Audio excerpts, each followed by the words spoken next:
This is PSN Newsrun, streaming exclusively on YouTube. Welcome to PSN Newsrun. Our top stories. Deadly explosion in Army Arms Factory claims 2 lives as federal government probes. 1 in every 4 deaths caused by non communicable disease, according to WHO. And on the foreign scene, Burkina Faso, Mali, and Niger officially withdraw from International Criminal Court. Stay with us for details of this and more. A deadly explosion at Nigeria's arms factory in Kaduna has killed 2 and injured 4. The federal government has launched a probe to uncover what went wrong at Daikon. Here's Joycelyn with details.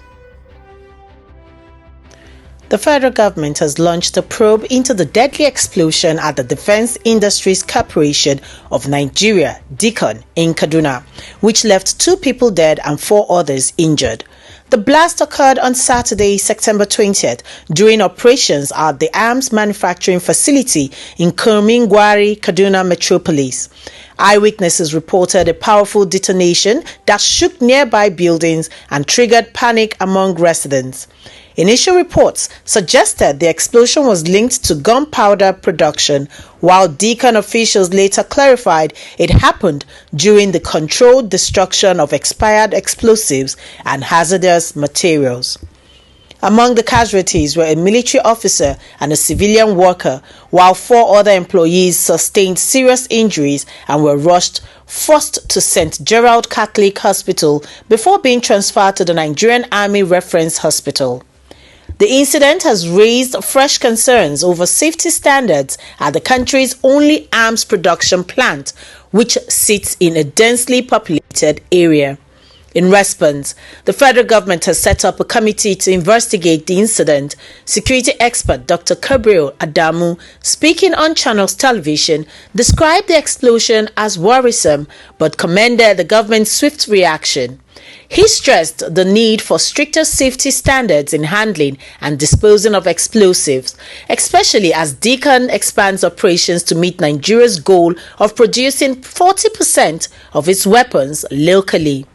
The committee's findings are expected to shape future reforms at DICON, with stakeholders urging stronger safeguards to prevent similar tragedies as Nigeria pushes towards weapons self-sufficiency. Reporting for PS News, Joycelyn Ella Keche Ada. Nigeria begins a crackdown on the 14 miners as federal government revokes 1,263 mineral licenses, while Neiti backs the move. Marianne is here with details. The federal government has revoked 1,263 mineral licenses across Nigeria, citing defaults in the payment of statutory fees and royalties. The Ministry of Solid Mineral Development announced that the revocation targets operators who failed to meet financial obligations required by law.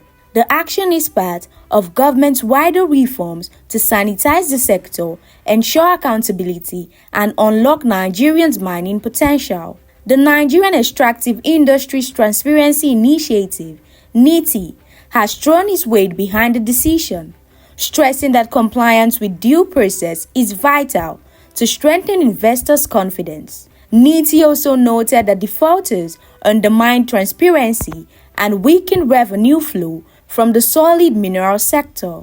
Industry observers say the move could restore discipline in the extractive industry, but also warned of potential legal disputes from affected operators. The government insists that only those committed to responsible mining will retain their license. As Nigeria pushes for economic diversification beyond oil, the crackdown on errant miners is seen as a bold step to repositioning the solid mineral sector for sustainable growth. Marianne Abuya, PS News. The Nigerian police will resume enforcement of tinted glass permits nationwide starting October 2nd, 2025, in a bid to tackle crimes linked to unregulated tinted vehicles. Let's hear Ella. The Nigerian Police Force says it will begin nationwide enforcement of tinted glass permits from October 2nd, 2025. After years of suspension, the police announced it is reactivating checks on vehicles with tinted windows, citing rising concerns over the use in aiding criminal activities.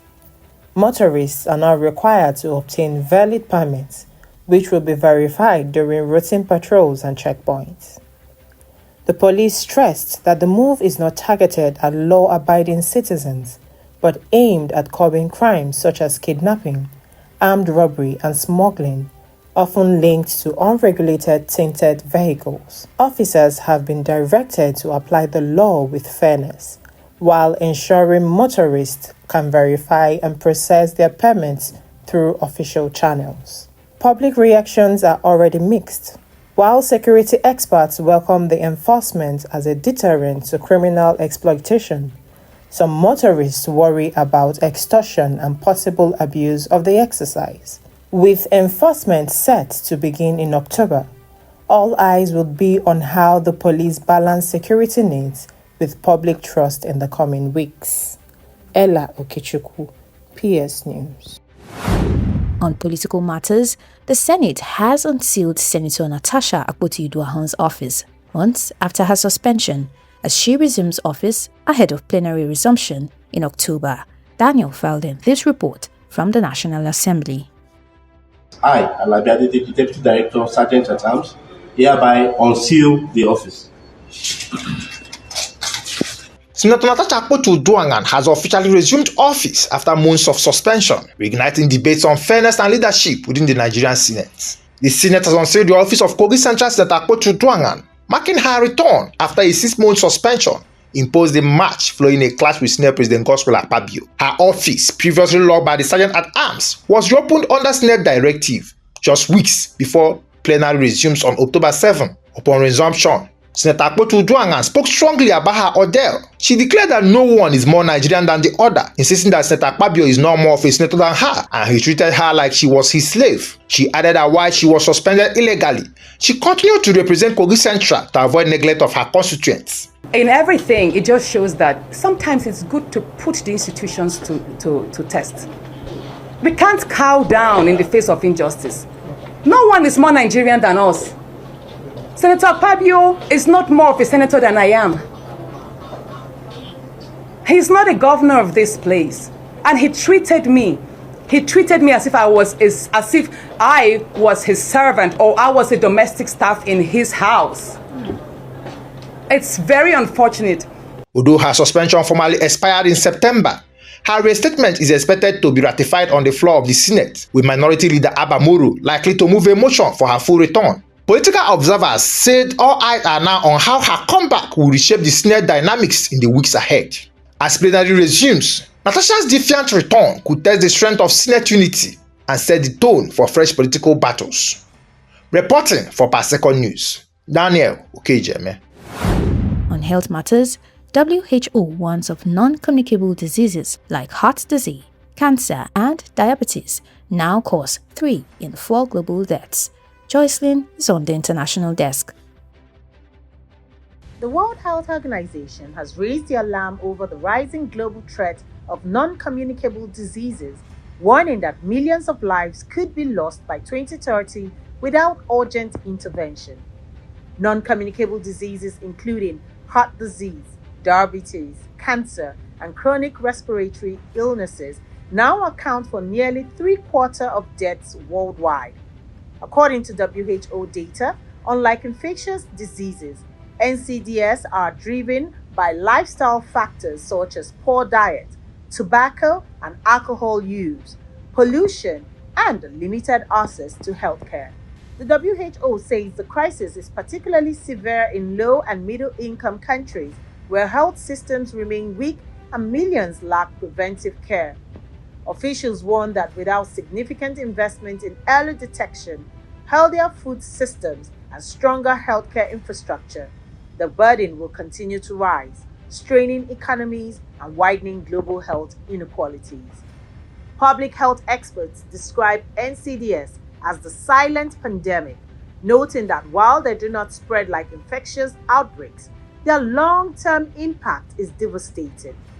The WHO has urged governments to prioritize prevention and allocate resources to curb risk factors before 2030, when global health targets are due.